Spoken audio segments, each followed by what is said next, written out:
Pay equity didn't happen overnight. It's been a long and evolving journey shaped by global events, social movements, and landmark legal changes.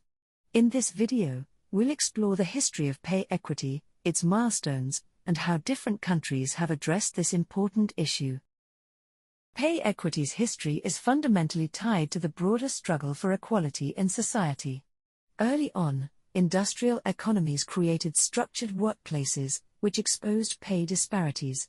These workplaces were hierarchically organized, and certain groups, women, minorities, and marginalized communities, consistently earned less despite doing similar work. Societal shifts, like women entering the workforce during the World Wars, played a pivotal role. Women took up roles traditionally held by men, from factory work to administrative jobs. Although this highlighted their capability, their pay was still far from equal, solidifying the need for change. Furthermore, wage gaps were not only about gender. Racial and demographic wage gaps also highlighted systemic discrimination, setting the stage for activism and policy reforms that sought to address these injustices. Globally, some key milestones have defined the pay equity journey. In 1948, the Universal Declaration of Human Rights stated that equal pay was a fundamental right, setting a global precedent for fairness in wages. By 1951, the International Labour Organization introduced the Equal Remuneration Convention, which specifically urged countries to address wage disparities between men and women. This was one of the earliest calls for legislative action. In the US, the Equal Pay Act of 1963 was the first law to explicitly outlaw wage discrimination based on gender. It was a significant step, but not without limitations. It only addressed pay for identical jobs, leaving room for disparities in comparable roles. The UK followed in 1970 with the Equal Pay Act, largely influenced by the Ford sewing machinists' strike. Women sewing machinists at a Ford plant walked out, demanding equal pay for work of equal value, and their protest became a landmark moment in labor rights history.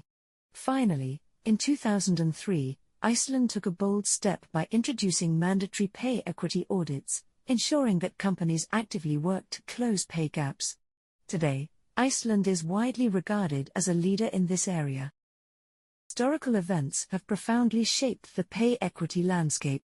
During the two world wars, women entered industries en masse to fill labor shortages, performing roles traditionally reserved for men. Although their contributions were critical, their pay was significantly lower, sparking conversations about fairness. The civil rights movement of the 1960s added another layer to the conversation, addressing racial disparities in wages. It called for not only equal pay but also equal access to opportunities for marginalized racial groups. More recently, the #MeToo movement expanded the focus beyond wages to broader workplace fairness, drawing attention to systemic power imbalances that indirectly influence pay equity. Finally, the COVID-19 pandemic exposed glaring inequalities, especially among essential workers. Many of these roles, nurses, caregivers, retail staff, were predominantly held by women and often underpaid, reigniting debates about how society values different types of work. Social movements have been pivotal in driving change for pay equity. One of the earliest examples was the Ford sewing machinists' strike in 1968. Female machinists demanded equal pay for their work, leading directly to the UK's Equal Pay Act of 1970. This was a landmark moment that showed how collective action could influence policy. In the 1980s, the women's liberation movement gained traction globally, pushing for equality in all aspects of life, including pay. Their activism influenced societal attitudes and spurred governments to enact or strengthen pay equity laws. More recently, movements like #MeToo and Equal Pay Day campaigns have brought pay equity to the forefront of public consciousness. These initiatives encourage individuals to advocate for their worth and hold employers accountable for fairness in pay practices. Legal and regulatory efforts have evolved in three broad phases. From 1948 to the 1960s, foundational laws like the Universal Declaration of Human Rights and early ILO conventions laid the groundwork for equal pay rights. In the 1970s and 80s, the focus shifted specifically to gender equality, with many countries introducing Equal Pay Acts.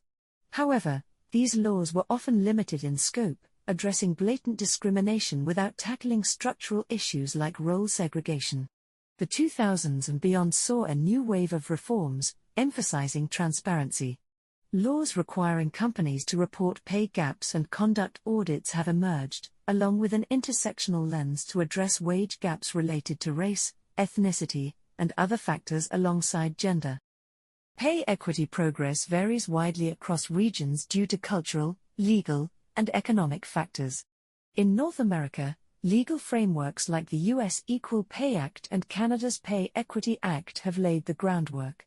However, these laws often leave gaps, particularly for intersectional issues, such as race and gender combined. Europe has taken a different approach with gender pay gap reporting laws.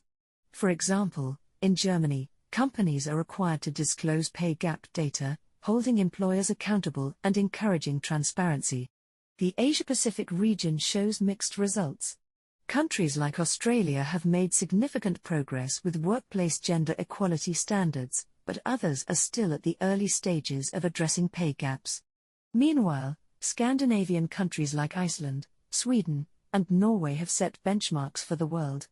Iceland's mandatory pay audits and certifications ensure compliance, making pay equity a non-negotiable part of business culture. The journey toward pay equity has been long, and while significant progress has been made, there's still work to do. Achieving true pay equity requires a collective effort from governments, organizations, and individuals. By understanding the history and lessons learned, we can build a future where everyone's work is valued equally.